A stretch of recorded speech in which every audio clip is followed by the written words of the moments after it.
What's up, everybody? J Heat 414 coming at you again with another video. Wanted to stay on the subject of boxing, so I'm gonna get right into it in just a second. Um, don't forget at the Vault JMU 414 on Twitter. Catch me there talking about sports as well. But thanks to everybody who's been viewing these videos and leaving their comments. I appreciate it. Subscribe if you like what you hear.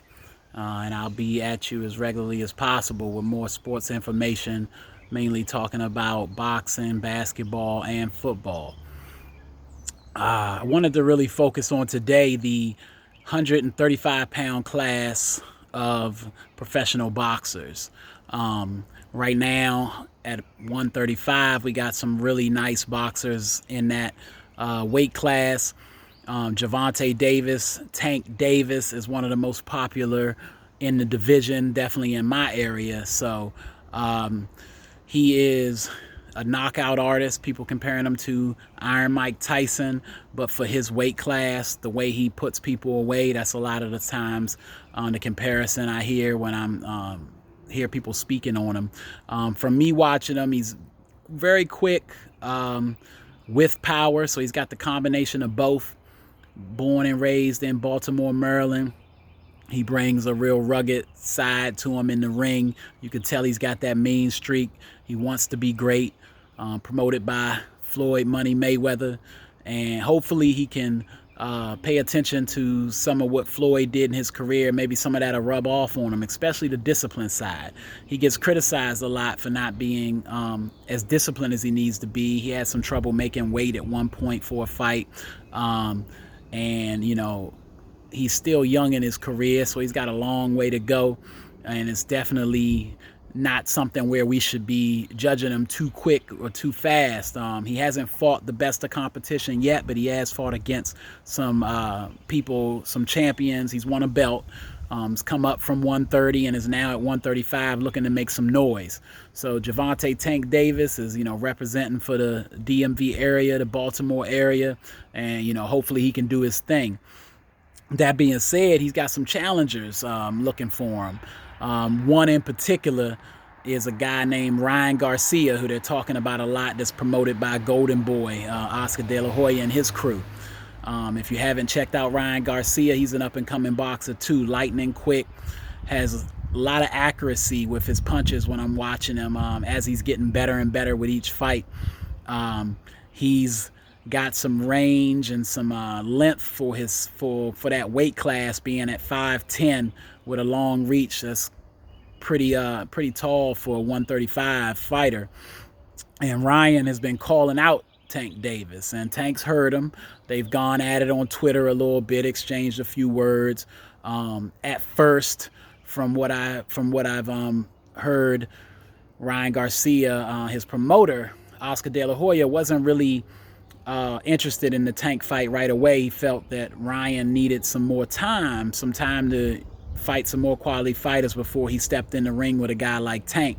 But as he showed De La Hoya what he had in his fights leading or following De La Hoya making those comments, since then De La Hoya's changed his tune, and he definitely is saying that he's down for that fight. Money Mayweather, though, is trying to get Tank set up with some good fights with other champions at 135, trying to see if he can maybe get a shot at Lomachenko at some point. Vasily Lomachenko, if you haven't heard of him, I'll speak about him in just a moment. And then you got Teofimo Lopez, who also has questioned Tank's his commitment and his discipline to the sport, and had some harsh words to say about him, kind of brushed him off, so I'm sure Tank heard that too. And Teofimo is a knockout artist himself, power in both hands, so that they might make a good fight at some point too. But staying with Ryan Garcia, I want to say, from watching both of them, Tank and Ryan, in my opinion, I would love to see Tank get that W and represent for Maryland. However, I think he better be careful stepping in there with that boy. Ryan looked like he got some raw talent, looked like he's going to be a great one. Like I said, his speed is vicious. You got to check him out.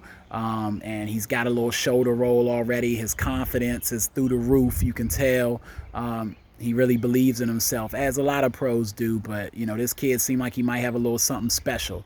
So that could be a dangerous fight. He's got the height advantage on Tank when Tank's only around 5'5", 5'6". But as a short fighter, you're going, you know, if you can get in and eliminate that distance, keep the fight close in and tight, you know, Tank might be able to take him out, especially going to his body.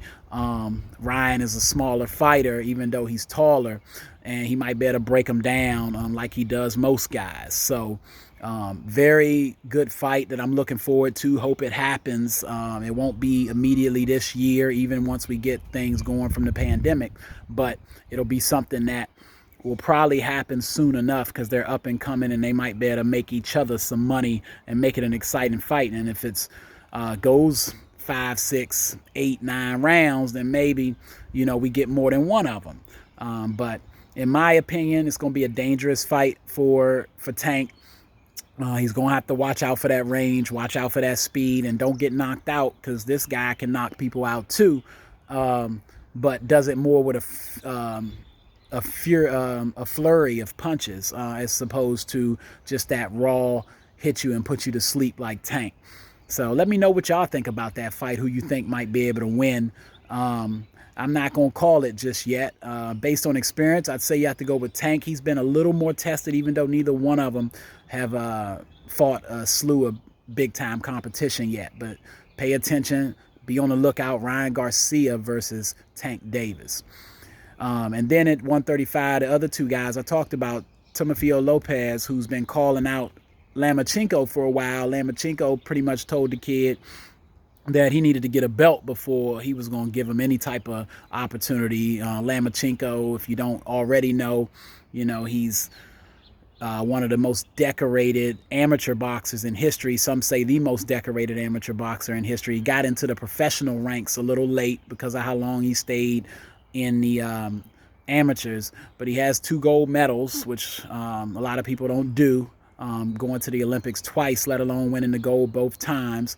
399-1 in his career as an amateur, and in the pros, he has 1 loss on his record, which a lot of people feel he should have got I think he got disqualified, if I remember correctly, and a lot of people feel like he should have got that W. But it was early in his career, and he is pretty much taking care of everybody else he's been fighting. Vasily is, you know, his father had him doing ballet before, as I talked about in my last video, to get his footwork together. And so he's a master in the ring at cutting off the ring and sticking and moving, getting in and out. And his hand speed is legendary too, and his accuracy is precise. So Timofeo been calling him out. He's young into the game, hasn't fought as he's fought probably as many pro fights as Lomachenko, but doesn't have the amateur background that Lomachenko has, or the credibility. But he feels he's going to bully and knock Lomachenko out. He's pretty much done that to a lot of guys. So we'll see how that goes. My thoughts on that fight is Lomachenko will edge him out. He will outbox him, probably won't knock him out, but I just don't know. I think that speed is going to neutralize Timofeo's power and put Lomachenko in position to get a decision, and maybe put Timofeo in a place he's never been, into some deep waters he hasn't been in. We'll see if he can swim. But if he can't, then he might drown of all those punches that Lomachenko will be coming at him from all angles for sure. So keep your eye out rather for that fight.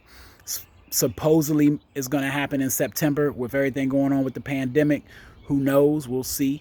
But expect September, Lomachenko versus Timofeo Lopez, and see what they do. Whoever wins that will end up with 3 belts at the 135 class and be pretty much the class of the division, and would set up nicely for a Tank Davis, or even eventually a Ryan Garcia.